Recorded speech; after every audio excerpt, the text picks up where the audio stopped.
이제 어느 공무원이 이제 막 공무원 시험에 합격해가지고 초임지로 동사무소로 발령이 나게 되었습니다. 출근 첫날에 이제 이렇게 동사무소 업무를 시작하는데 한 민원인이 오길래 이 직원이 공무원에게 말했습니다. 무엇을 도와드릴까요? 물어봤더니 이 민원인이 사망 신고를 하러 왔습니다. 그때 이 공무원이 그러면 본인이십니까? 라고 물었다고 합니다. 여러분 아마 처음 이제 익숙하지 않은 업무를 시작할 때 누구나 다 처음에는 그럴 수 있습니다. 그러나 시간이 가고 세월이 흘러도 사람들 보면서 본인이십니까? 이렇게 물어보고 여러분 그것은 아마 우리 모두를 다 당황시킬 것입니다. 우리가 어떤 일을 하든지 우리가 어떤 삶의 영역이든지 간에 우리는 시간의 지남에 따라서 성장하게 되고 진보하게 되고 발전해 나가야 한다는 것입니다. 제가 군에 있을 때 보면은 이제 막 훈련소에 근무할 때 보면은 이 훈련병들 처음에는 정말 어리버리합니다. 우양 앞으로 각 그러면 서로 막 이마 부딪히고 막 서로 왔다 갔다 갈짓자고 막 이럽니다. 그럼 어떻게 된 일인지 이제 시간이 지나고 6주간의 훈련을 마치면 이들이 수료하는 그 시간이 되면은 눈빛도 다르고 오와 열이 딱 맞고 우양 앞으로 각 그러면 정확하게 쫙 돌아가지고 갑니다. 이것은 뭡니까? 시간의 지남에 따라서 이제 훈련병에서 이제 그 사명을 감당하는 군인으로 성장했기 때문에 가능하다고 하는 것입니다. 여러분 우리가 인생을 살아갈 때 우리의 삶에도 각각의 삶의 영역, 성장해야 될 영역이 있다고 하는 것입니다. 아마 우리가 먹고 사는 문제가 우리의 삶 가운데 아무래도 또 현실적이다 보니까 우리의 경제적인 부분에서도 점점 더 우리가 성장하고 또 더 나아지기를 원하는 마음 우리 모두 가운데 있고 지식적인 면에서도 우리가 이제 지식적인 면에서 어제보다는 오늘이 조금 더 많은 것을 알고 조금 더 유용한 정보들을 지식을 가지는 것, 시간이 가면 갈수록 지적인 영역에서도 나아지는 것, 여러분 이것이 자연스러운 것입니다. 또 감정적인 영역에서도 이제는 정서적이고 감정적인 면에서도 우리가 점점 시간이 갈수록 진보되는 모습, 발전되는 모습은 굉장히 귀하다고 생각이 듭니다. 그러나 이렇게 사회적인 것, 또 정서적인 것, 경제적인 것, 감정적인 것, 또 역시 인간관계적인 것, 여러 가지 많은 삶의 영역에서 우리가 성장해야 되고 우리가 진보해야 되지만 또 하나의 우리의 인생 가운데 반드시 우리의 삶을 모든 영역들, 우리의 삶의 지식적인 부분, 정서적인 부분, 우리의 경제적인 부분, 우리의 삶의 여러 가지 인간관계적인 부분, 이런 모든 것을 갖다가 어떻게 하면 중심을 잡아줄 수 있는 이 영혼, 영적인 이 부분에 대해서도 우리가 관심을 가져야 되는 것입니다. 그러므로 우리가 기억해야 되는 건 뭡니까? 우리의 삶 가운데 이 영적인 부분은 우리의 나머지의 삶의 한 부분이 아니라 우리의 모든 삶을 갖다가 붙들어주고 우리의 모든 삶에 치우치지 않도록 우리를 갖다가 더욱더 성장할 수 있도록 붙들어주는 매우 중요한 우리의 삶의 부분이 눈에는 보이지 않지만 바로 영적인 이 성장, 우리 신앙의 성장이라고 하는 것입니다. 이제 오늘부터 우리 모두가 다 성장하는 그리스도라는 제목을 가지고 우리가 몇 주 동안 말씀을 나누기를 원하는데 오늘은 자라나라라고 하는 이런 제목을 가지고 함께 우리가 말씀을 나누기를 원합니다. 여러분 첫 번째로 생명력 있는 그리스도인들은 성장하며 자라가야 한다는 것입니다. 오늘 우리가 읽은 이 베드로 후서는 우리가 잘 아는 베드로가 기록한 말씀입니다. 예수님의 제자였던 베드로가 이제 그의 인생 가운데 이제 순교를 얼마 남지 않은 그런 시점에서 이 베드로 전서를 기록하면서 그는 이렇게 베드로 후서에 기록하고 있습니다. 베드로서 1장 10절입니다. 그러므로 형제들아 더욱 힘써 너희 부르심과 택하심을 굳게 하라. 너희가 이것을 행한즉 언제든지 실족하지 아니하리라. 여기에서 실족이라는 말이 나오고 있습니다. 여러분 실족이 뭡니까? 이 실족은 넘어졌다는 게 실족 아닙니까? 아마 베드로는 이 실족이라는 단어를 쓰면서 아마 그런 과거에 자신이 실족했던 그때를 기억하면서 이 말씀을 기록했다는 것을 우리가 알 수가 있습니다. 예수님께서 잡혀가시던 그날에 베드로는 예수님을 3번씩이나 부인했습니다. 나는 예수를 모른다. 나는 예수를 모른다. 3번씩이나 예수를 부인했던 이 실족했던 베드로였기 때문에 이 베드로는 이 베드로 전서를 기록하면서 우리 믿음의 성도들에게 그는 실족하지 않고 더욱더 굳게 할 것을 말씀하시면서 어떻게 우리의 인생 가운데 우리가 실족하지 않고 우리의 삶 가운데 성숙하고 승리하는 삶을 살 수 있냐에 대해서 오늘 말씀을 기록했는데 오늘 베드로서 3장 18절이 베드로 후서의 마지막 마지막 말씀이 바로 뭐냐? 오늘 우리가 읽은 본문의 베드로후서 3장 18절이라고 하는 것입니다. 오직 우리 주 곧 구주 예수 그리스도의 은혜와 그를 아는 지식에서 자라가라. 영광이 이제와 영원한 날까지 그에게 있을지어다. 그렇기 때문에 여러분 보면 뭡니까? 자라가라라고 말씀하고 있다고 하는 것입니다. 성장하라라고 말씀하고 있다고 하는 것입니다. 성경에 보면은 이 자라남에 대해서 여러 군데서 말씀하고 있습니다. 데살로니가후서 1장 3절 말씀도 보면은 너희 믿음이 더욱 자라고, 고로새 1장 10절 말씀도 보면은 골로새 성도들을 향해 가지고 하나님을 아는 것에 자라고, 이렇게 말씀하고 있습니다. 여러분, 자란다, 성장한다고 하는 것은 이것은 생명이 있는 존재만이 가능한 겁니다. 우리가 강대상을 보면서 강대상이 자란다 이렇게 표현하지 않습니다. 꽃이 자란다, 식물이 자란다, 열매가 자란다, 아기가 자란다. 이 자란다고 하는 것은 이 생명이 있기 때문에 자라는 것입니다. 제가 포항에서 우리 훈련소에서 근무할 때 함께 섬겼던 권사님이 이제 손주를 낳았다고 해가지고 제가 신방을 간 적이 있습니다. 그래서 아이가 난 이 조산원 이 병원에 제가 신방을 갔는데, 가면서 그래요. 권사님이, 목사님 우리 손주가 좀 큽니다 그래요. 그래서 크다, 건강하다는 말씀이시구나. 이제 그런 마음을 가지고 이제 그 병원에 가가지고 유리창 너머에 있는 아이를 딱 보는 순간에 왜 권사님이 크다고 했단 말을 제가 이해하게 되었습니다. 보통 아기가 태어나면은 베네 쪽이라고 해가지고 신생아들이 입는 옷이지 않습니까? 근데 이 아이는 너무 커가지고 내복을 입고 있었습니다. 더 놀라운 사실은 이제 막 태어난 지 이틀인가 밖에 안 됐는데 머리에 양가르마를 딱 하고, 머리가 양가르마를 딱 하고 나서 깜짝 놀랐습니다. 보니까 몇 킬로냐? 5kg. 이거 놀라시네. 저도 깜짝 놀랐습니다.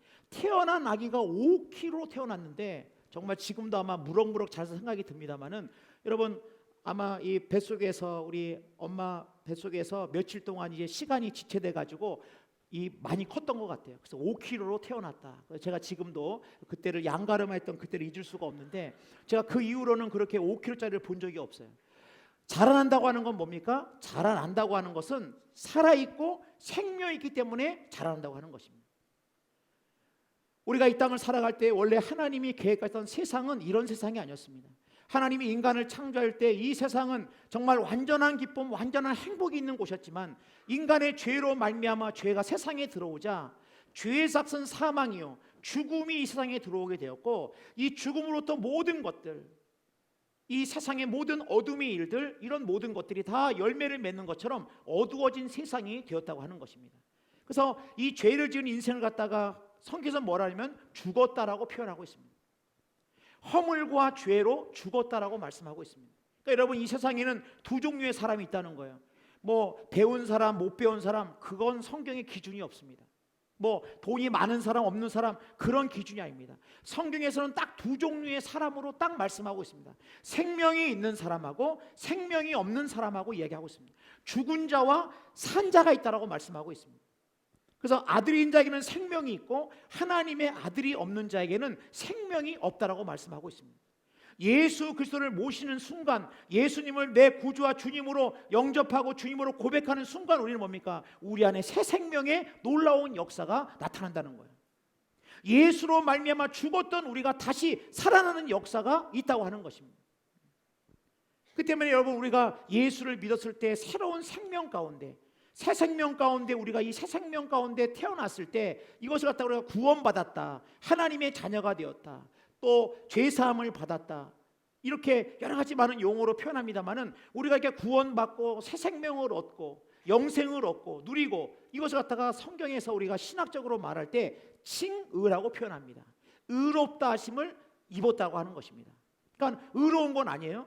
죄인이고 의로운 건 아닌데, 죄인인 우리인데 우리의 죄를 다, 모든 죄를 다 짊어지시고 나 대신, 어린 양 대신 예수 그리스도께서 제물이 되시고 제사장이 되셔가지고 십자가의 죽으심으로 말미암아 이제는 하나님이 보실 때는 우리가 죄인인데, 예수의 보혈의 피로 말미암아 눈보다 더 희게 우리의 모든 죄를 깨끗하게 씻김으로 말미암아 우리가 어떤 자가 되었다는 거예요? 하나님의 자녀가 되었고 생명을 얻은 자가 되었다고 하는 것입니다. 이걸 여러분 칭의라고, 칭의. 그러면 여기에서 우리가 생명을 얻은 데서 끝나는 것이 아니고, 이제 내가 하나님의 자녀가 됐다는 끝나는 것이 아니고, 이제는 우리가 그 이후, 구원받은 그 이후의 삶, 주님 앞에 서는 그날까지의 삶을 뭐라고 하냐면 한번 따라하십니다. 성화라고 합니다. 이제는 우리가 예수를 새 생명을 얻은 우리는 제자리에서 성장하지 않고 제자리에서 토끼팀 하는 것이 아니라 우리의 삶이라고 하는 것은 이제는 성화의 단계, 주님 오시는 그날까지 우리가 성화에 성장하고 우리가 믿음의 아름다운 이런 성숙을 통해 가지고 살아가다가 마침내 하나님의 나라에서 영화로운 존재로 우리가 하나님 앞에 선다고 하는 것입니다. 여러분, 그렇기 때문에 우리의 인생 가운데 우리가 기억해야 될 것은 뭡니까? 아, 그렇구나. 내가 생명을 얻은 데서만 만족하는 것이 아니라 내 신앙의 삶이 자라가야 된다고 하는 것을 기억해야 한다는 것입니다. 그래서 여러분, 우리가 보면은 바울도 보면은 사도행전 9장에서 주님을 만나고 그의 삶을 보면은 얼마나 훌륭합니까? 우리 바울처럼 이렇게 아름다운 믿음의 승리한 사람이 누가 있겠습니까? 그럼에도 불구하고 바울은 빌립보서 3장 13절 말씀 보니까 형제들아, 나는 아직 내가 잡은 줄로 여기지 아니하고 오직 한 일, 즉 뒤에 있는 것은 잊어버리고 앞에 있는 것을 잡으려고 표대를 향하여 그리스도 예수 안에서 하나님이 위에서 부르신 부름의 상을 위하여 달려가노라, 이렇게 표현하고 있습니다. 그러니까 나는 이제 다 내가 잡았다 여기지 않았다는 거예요. 이 정도면 됐다, 나의 성장은 이 정도면 됐다라고 생각한 것이 아니라 바울은 끊임없이 그의 모든 생애를 통해 가지고 어제보다는 오늘이, 오늘보다는 내일이 더 아름답게 믿음의 진보를 나타내면서 믿음의 아름다운 성숙을 이뤘다고 말씀하고 있다고 하는 것입니다. 여러분, 제가 지난주에 말씀을 드렸습니다. 아마 제 목회 위기가 있다고 그러면은 뭐가 위기일까? 내가 이제 더 이상 아무것도 배우려고 하지 않을 때, 그때 아마 내 인생의 가장 큰 위기일 것이다. 내 인생 가운데 나의 신앙은 이 정도면 됐지, 우리 교회는 이 정도면 됐지, 우리 성도들은 이 정도의 신앙만 가지고 있으면 됐지라고 생각한다고 한다면 저는 그것이 바로 제 목회의 가장 위기라고 생각이 듭니다. 여러분, 우리의 인생 가운데, 여러분은 우리의 삶의 영역 가운데 나는 어제보다는 오늘이, 오늘보다는 내일이 여러분의 삶 가운데 점점 여러분이 성장하고 있는가? 여러분, 솔개라고 하는 이 새는 아주 장수하는 이 조류라고 합니다. 이 솔개가 몇 년을 사냐면은 한 70년 정도 산다 그래요. 별로 우리가 안 놀랍니다. 새가 70년을 살아요. 새가. 그런데 이 솔개는 70년을 살 때 한 40년 정도 살면은 이제 이 솔개가 결단해야 될 시간이 온다는 거예요. 왜냐? 40년 정도 살면 이 솔개의 이 부리가 점점 이렇게 굽어져 가지고 이 역할을 제대로 하지 못하고 그 솔개의 발톱도 굽어지고 제대로 역할을 감당하지 못하기 때문에 또 날개도 무거워지고 제대로 날개도 힘들어지고, 그래서 이 솔개는 40년쯤 살았을 때 이 솔개는 어떻게 하냐면은 이제 결단해야 한다는 거예요. 내가 이대로 그냥 이렇게 살다가 그냥 이 솔개의 삶을 마감할 것이냐, 아니면 남은 30년을 갖다가 변화되어지고 성장해지고 더 새롭게 살아갈 것이냐. 그래서 이 솔개는 이제 40년에 산 후에 대부분 솔개는 높은 바위산에 올라가 가지고 6개월 동안에 자신의 삶의 새로운 도전을 시작한다는 거예요. 그게 바로 뭐냐? 이 부리를 갖다가 바위에다가 끼어 가지고 이 부리를 깨 가지고 이 부리를 갖다가 부러뜨려 가지고 새로운 부리가 나도록 한다는 겁니다. 여러분, 이 과정이 얼마나 고통스럽겠습니까? 대가를 지불하는 거겠죠. 그 다음에 이 부리가 이제 온전히 자라면은 이 부리로 자신의 발톱, 자신의 이제 구부러지고 더 이상 모양은 있지만 역할을 감당 못하는 이 발톱을 갖다가 부리로 다 뽑는다 그래요. 다 발톱을 다 뽑고, 그 다음에 이 발톱이 나면은 자신의 몸에 있는 이 뭡니까? 이 날개 아래 불필요한 것들을 뜯으면서 이제 6개월 정도의 이 시간이 지난 다음에 이 솔개는 새로운 솔개의 모습으로 이제 남은 30여 년의 그런 시간들을 보낸다고 하는 것입니다. 여러분, 우리의 인생 가운데 우리가 때로는 안주하고 있지는 않습니까? 우리의 인생 가운데, 나의 삶 가운데 나는 이 정도면 됐다, 이 정도면 충분하다. 만약에 그렇다고 한다면 오늘 이 말씀을 통해 가지고 우리의 신앙의 영역, 제가 말씀드렸습니다. 지식의 영역이 넓어지는 거, 지식의 영역이 더 많은 것들을 아는 거 매우 중요합니다. 그러나 우리가 지식, 더 많은 것을 알고 우리가 또 경제적인 부분 이런 것에 많은 것들을 하면서 정작 중요한 내 모든 삶의 영역을 갖다가 딱 붙들어주는 이 신앙적인 영적인 부분에 우리의 성장이 멈춰 있다고 한다면 우리는 다시 한번 용기를 내 가지고 내가 여기에서 이 자리에 멈출 수 없다, 우리는 다시 한번 믿음으로 성장해 나갈 수 있는 우리 모두가 되어야 한다는 것입니다. 그래서 어떤 분을 보면은 이제 주일날 오후 예배는 한 번도 안 나오시는 분들이 계세요. 주일 낮 예배를 드렸는데 어느 날 갑자기 우리 교회 오후 예배가 너무나 궁금하다 그런 궁금증이 생기는 거예요. 가지고 우리 오후 예배 한번 가볼까 하다가 아니야. 나는 원래 오전 예배만 드리는 사람이야. 그래서 마음이 오후 예배 있어도 내가 흥분하면 안 된다. 혹시라도 그렇다고 한다면 새벽에 눈을 뜨니까 웬일이 잠 많은 내가 눈을 뜨니까는 아직 날이 밝지 않았고 보니까는 새벽 기도 정도 가는 시간이에요. 근데 한 번도 기도하지 않았던 난데 그날 아침에 따라가지고 내가 한번 교회 가서 기도하고 싶은데 라고 하는 마음이 들을 때 이러면 안 된다. 나는 원래 새벽 기도를 안 다니는 사람이야. 나는 새벽에 기도하는 사람이 아니야. 이러면서 만약에 여러분 그 자리에 머물러 있다고 한다면 여러분 우리의 신앙 가운데 우리의 삶 가운데 여러분 다시 한번 우리가 더 성장하고 더 성숙하고 더 발전할 수 있는 그 매 순간순간 우리가 자라남을 확인할 수 있는 시간이 우리 가운데 필요하다고 하는 것입니다. 여러분 두 번째로 보면은 이 생명력이 있는 그리스도인들은 은혜와 저를 아는 지식에서 자라간다는 거예요.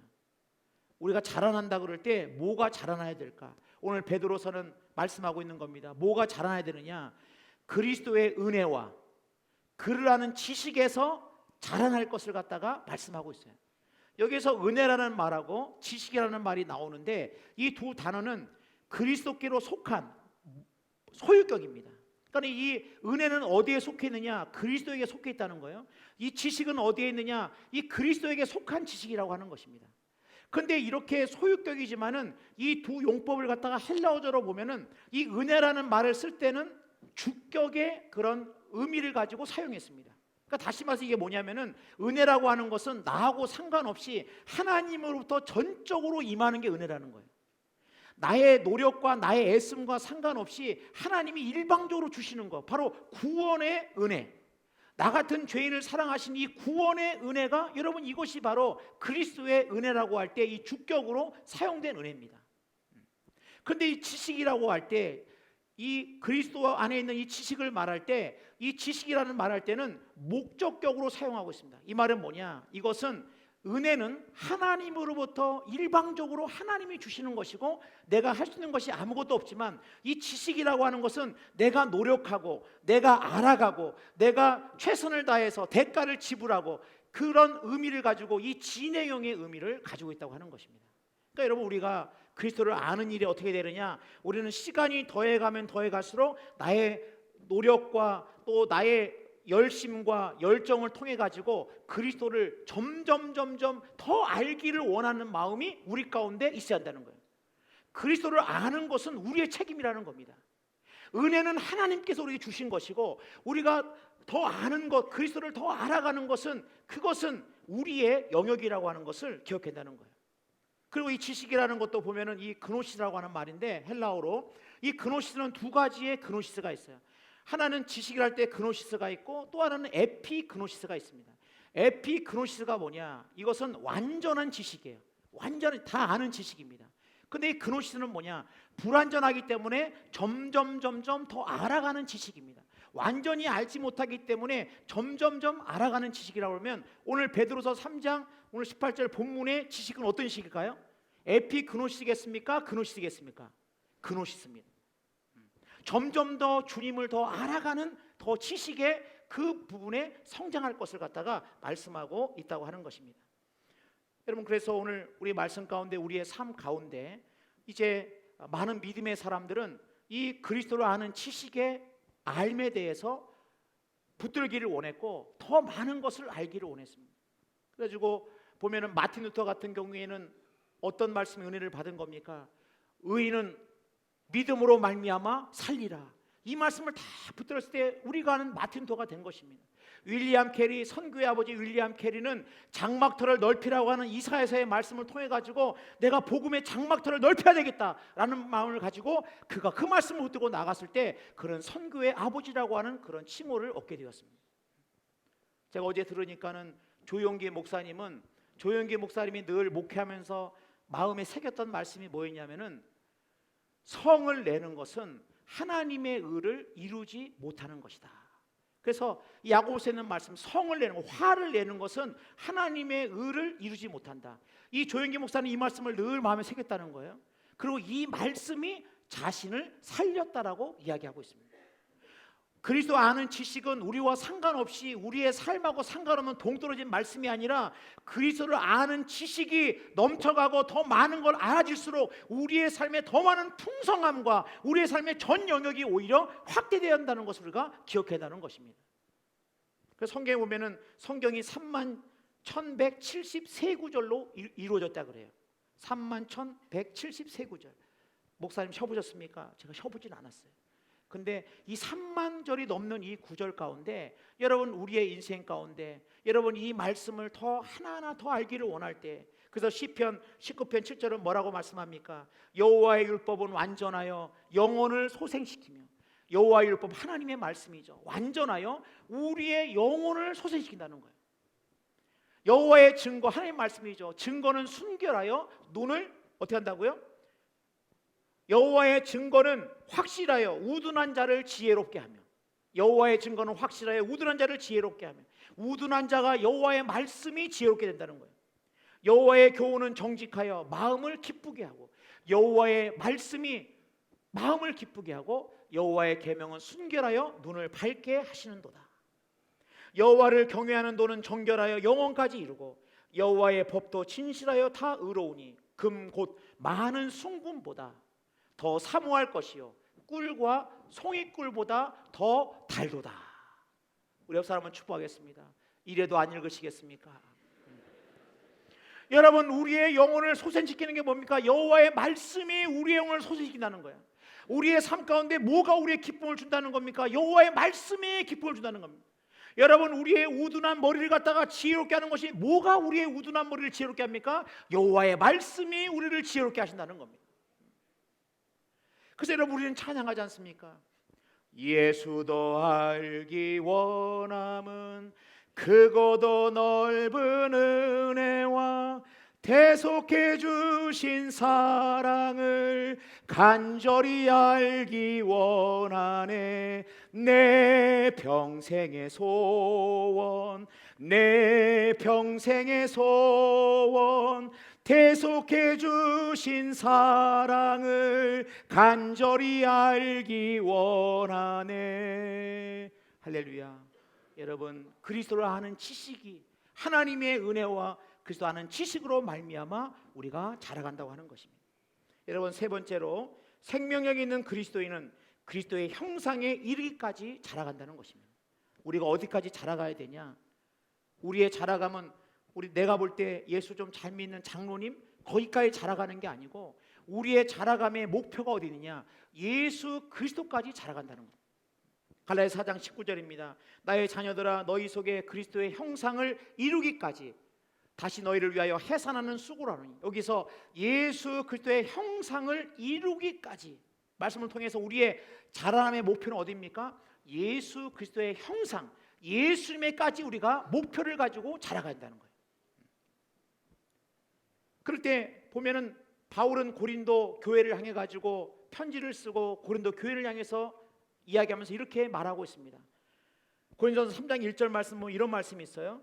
형제들아, 내가 신령한 자들을 대함과 같이 너에게 말할 수 없어서 육신에 속한 자 곧 그리스도 안에서 어린아이들을 대함과 같이 하노라. 이 말이 뭡니까? 고린도전서를 보면은 이제 세 종류의 사람이 나와요. 신령한 자, 영에 속한 자가 나오고, 오늘 말씀 보니까 뭐예요? 육신에 속한 자, 곧 그리스도 안에서 어린 아이라고 표현하고 있습니다. 그리고 육에 속한 자가 나옵니다. 그러니까 육에 속한 자는 뭐냐? 육에 속한 자는 불신자를 말해요. 육에 속한 자는 복음을 듣지 못한 불신자가 육에 속한 자고, 육신에 속한 자는 어떤 자냐? 오늘 말씀 보니까 고린도서 보면 육신에 속한 자 곧 그리스도 안에서 어떤 자래요? 어린 아이들을 대함과 같다. 그러니까 그리스도 안에 있는데 어떻다는 거예요? 어린 아이라는 거예요. 여러분, 아이의 특징이 뭡니까? 아이의 특징은 모든 게 다 자기 마음대로 되는 게 어린아이 특징 아닙니까? 그냥 내가 뭡니까? 내 미성숙한 게 어린아이의 특징 아니에요. 귀엽기는 한데 미성숙하지 않습니까? 때로는 분위기 파악 못하고, 지금 이게 조용히 있을 때인지 아니면 천방지축 돌아다닐 때인지 이걸 아이들 잘 구분 못합니다. 이게 지금 귤 때문에 좀 싸울 때인지 아니면 형한테 양보할 때인지 이거 잘 모릅니다. 아이들의 특징이 뭐예요? 다 자기 중심적인 거예요. 다 다 모든 것들이 다 자기 아이처럼 철부지처럼 생각하는 거예요. 고린도 교회가 안에 내가 너희들이 육신에 속한 자 곧 그리스도 안에서 어린 아이와 같다라고 표현한 건 뭡니까? 고린도 교회 안에 이렇게 미성숙한 것들이 미성숙한 모습, 어린 아이 같은 모습이 있다는 거예요. 그래서 막 서로 나는 베드로파, 너는 게바파, 나는 그리스도파, 나는 쪽파, 너는 양파. 그래서 교회가 뭐냐면 쪽파, 양파, 그리스도파, 게바파 온 교회가 다 고린도 교회 안에 서로 분열이 있고 다툼이 있고 또 뭡니까? 서로 간에 이제 소송이 있고 그런 모습들을 보면서 바울이 고린도 교회 안에서 너희를 향해서 뭐라고 고백합니까? 너희들이 육신에 속했다. 육신에 속한 자 그리스도 안에서 어린 아이를 대하는 것 같다라고 얘기하면서 육신에 속한 자가 아니라 영에 속한 자, 장성한 분량에까지 자랑할 것을 갖다가 말씀하고 있다고 하는 것입니다. 여러분, 그 때문에 우리가 보면은 우리의 삶 가운데 내가 혹시 육신에 속한 자로 너무 오랫동안 있지 않았는가? 내가 육신에 속한 자 어린 아이 같은 그런 신앙을 가지고 내가 너무 오랫동안 있지 않았는가를 우리 한번 생각해 봐야 됩니다. 우리는 육신에 속한 자 어린 아이 같은 나 중심에 내가 예수를 갖다가 10년 믿고 20년 믿고 30년 믿었는데도 여전히 내가 육신에 속한 자가 돼가지고 어린 아이처럼 사진 한번 보여줘. 사진. 여러분 사진 한 장을 보시면은 아이가 젖병을 무는 사진은 굉장히 자연스럽습니다. 근데 옆에 있는 분은 왜 저러신 거예요?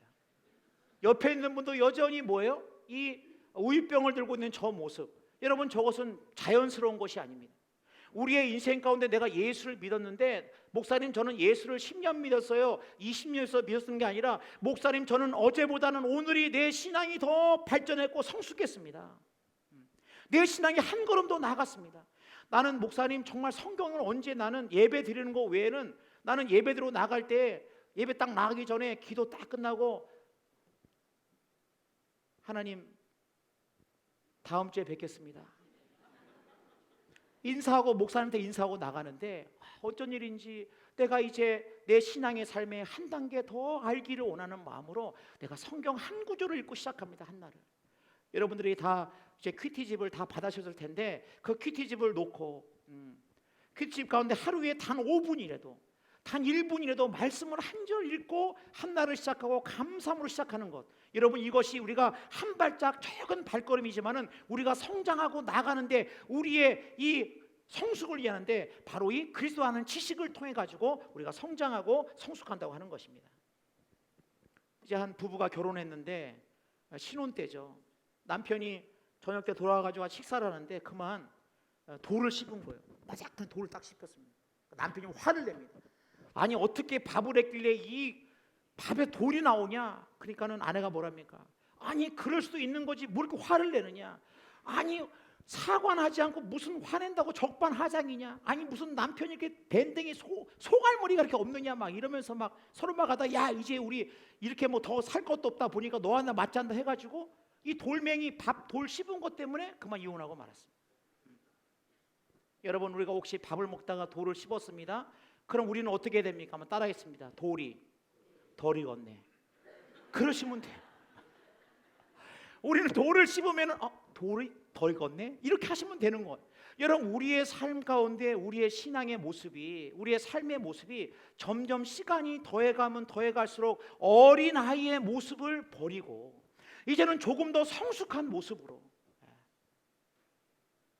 제가 후배 목사님을 만났는데 형님 너무 목회하면서 힘들다네. 뭐가 힘드냐? 다른 게 힘든 게 아니고 그렇게 권사님들이 싸우신대요. 가지고 권사님들이 만나면 막 싸우고 막 그 부엌에서 뭐 내가 그럴 줄 알았다. 뭐 파를 넣어야지 이걸 왜 넣느냐? 뭐 고춧가루는 어디 있느냐? 다대기를 넣어야 돼. 막 이런 것 때문에 막 부엌에서 서로 막 이게 옳다 저게 옳다 뭐 양지머리가 좋다 소갈비가 좋다 막 이러면서 막 싸우고 막 만나고 막 싸운다는 거예요. 근데 저는 제가 거의 6년 가까이 우리 성인교회 목회하면서 우리 권사님들이 큰 소리 내는 걸 한 번도 들은 적이 없어요. 혹시 그런 소리가 들리면 저한테 좀 알려주세요. 제가 그 놀라운 현장을 보고 싶습니다. 그래서 저는 이해가 안 돼. 아니 교회에서 막 소리 지르고 막 싸우고 저는 제가 목회하면서 우리 성도들이 막 싸우고 막 소리 지르고 이런 걸 제가 경험해 본 적이 없기 때문에 근데 그 후배 목사의 얘기를 들으면서 제가 정말 고민이 되겠구나. 왜냐하면 사랑하라고 말씀을 듣고 나서 사랑하라는 말씀을 듣고 나가자마자 바로 1층 내려가서 부엌에 가서 서로 싸우니 여러분, 이 목사의 마음이 얼마나, 그 후배의 마음을 제가 얼마나 이해할 수 있을 것 같아요. 여러분, 우리의 신앙이라는 건 뭡니까? 우리의 삶이라는 거 뭐예요? 우리의 삶이라는 게 한 단계 한 단계 더 진보를 나타낸다는 거예요. 히브리서 5장 12절 말씀 보니까 이런 말씀이 있습니다. 때가 오래되었으므로 너희가 마땅히 선생이 되었을 터인데 너희가 다시 하나님의 말씀의 초보에 대하여 누구에게 가르침을 받아야 할 처지이니. 이 말이 뭡니까? 여전히 초보라는 거예요. 그러므로 여러분, 오늘 이 시간, 오늘 이 말씀을 통해 가지고 나의 모습을 돌아오면서 나의 삶의 전 영역에, 나의 지적인 영역, 지적인 영역, 나의 어떤 일에 대한 능숙함의 영역, 나의 모든 정서적인 영역, 또 경제적인 영역, 많은 영역에서 어제보다는 오늘이, 오늘보다는 내일이 한 걸음 한 걸음 더 많은 노력을 통해 가지고 더 능숙하고 더 잘해야 되지만, 우리의 신앙의 영역, 이 모든 영역들을 붙들어주고 우리를 흔들리지 않게 하는 이 신앙의 영역에 아름다운 진보가 있기를, 그리고 이 모든 것들은 나를 바라보는 것이 아니라 주님의 시선을 돌리면서, 주님께 이 시선을 고정시키면서 주의 말씀을 따라가며 승리할 수 있는 우리 모두가 되기를 주님의 이름으로 축복합니다.